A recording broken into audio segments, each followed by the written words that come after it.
আবারও স্বাগত the reporter লাইভের আমরা আছি শাহবাগপুরে, যেখানে কোন আন্দোলনের যে শিক্ষার্থীরা তাদের বাংলা ব্লকের আন্দোলন চালিয়ে যাচ্ছে। আমরা পেছনে দেখতে পাচ্ছি যে এখানে বিভিন্ন স্লোগানের মাধ্যমে তাদের আন্দোলনটি চালিয়ে যাচ্ছে এবং তারা যেটা বলছে যে তাদের দাবির মানা তারা রাজপথ ছাড়বে না, এই আন্দোলনটি চালিয়ে যাবে। তো আমরা একটু তাদের সাথে কথা বলে এবং জানতে চাই যে তাদের পরিস্থিতি, তারা তাদের দাবি থাকতে পারে, তাদের সাথে কথা বলতে চাই।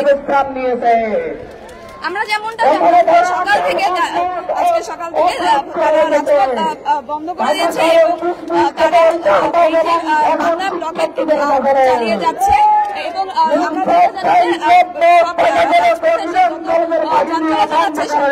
হয়ে গেছে। সেখানে তারা এমপি মন্ত্রী আটকে দিয়েছে। মৎস্য ভবনের দিকে দেখাতে চাচ্ছে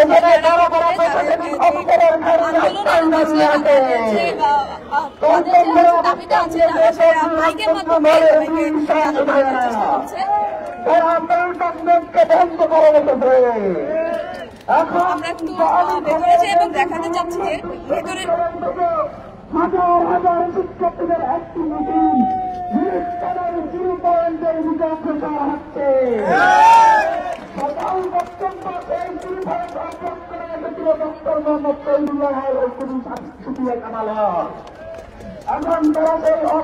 দর্শক, আমরা একজন আন্দোলনের শিক্ষার্থীর সাথে কথা বলবো এবং জানতে চাবো তাদের কর্মসূচি সম্পর্কে এবং তাদের দাবি দেওয়া সম্পর্কে। দর্শক, আমরা একটা আন্দোলনের শিক্ষার্থীদের সাথে আমরা কথা বলতে চাচ্ছি।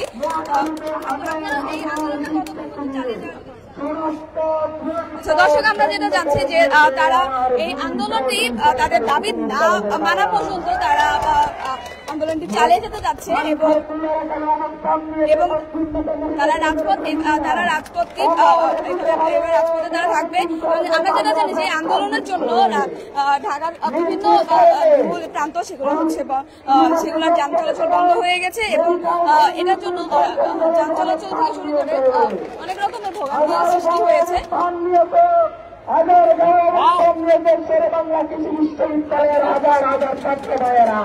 আমরা একজন আন্দোলনকারী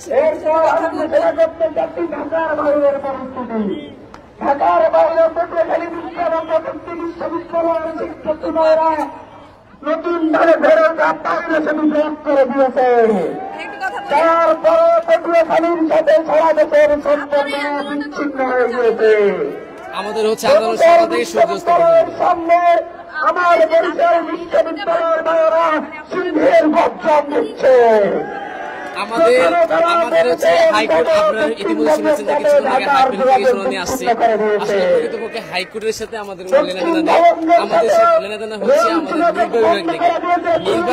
নির্বাহী বিভাগ যতদিন না পর্যন্ত কোটা সংস্কার না করছে ততদিন পর্যন্ত রাজপথে থাকবে। এই যে আপনাদের ভোগান্তি সৃষ্টি হচ্ছে, এটা দিয়ে আচ্ছা দেখেন, ভোগান্তির ব্যাপারটা তুললেন যেহেতু সেটা বলতে হবে। ভোগান্তি বলতে হচ্ছে কি, আমরা টেবিল রেখে আমরা এই রাজপথে দাঁড়িয়েছি আমাদের সাংবিধানিক অধিকারের জন্য। এটা কি আমাদের জন্য ভোগান্তি নয়? আমাদের কি সাত জাগে যে শুধু শুধু কারণে আমরা রাজপথে দখল করবো? শুনে ভোগান্তির কথা যদি বলেন তাহলে হচ্ছে যারা ভোগান্তি, যারা আপনি রোগীর কথা বলেন, জরুরি ইমার্জেন্সি যে পাস আছে আমরা সবাই পাস করে দিচ্ছি, জরুরি লেন রাখা হয়েছে।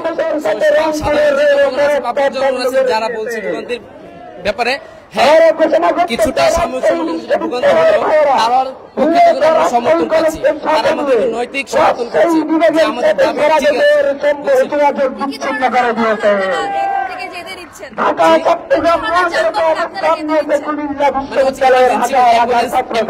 তারপর হচ্ছে মিডিয়া প্রেস আছে, ইমার্জেন্সি মানে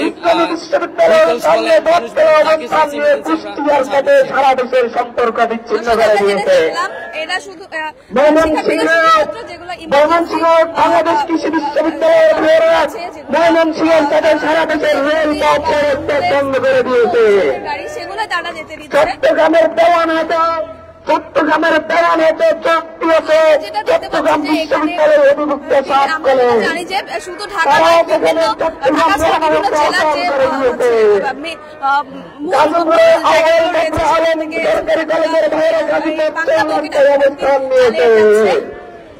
এবং আমার সহশিক্ষার্থী সামনে অবস্থান নিয়ে চালিয়ে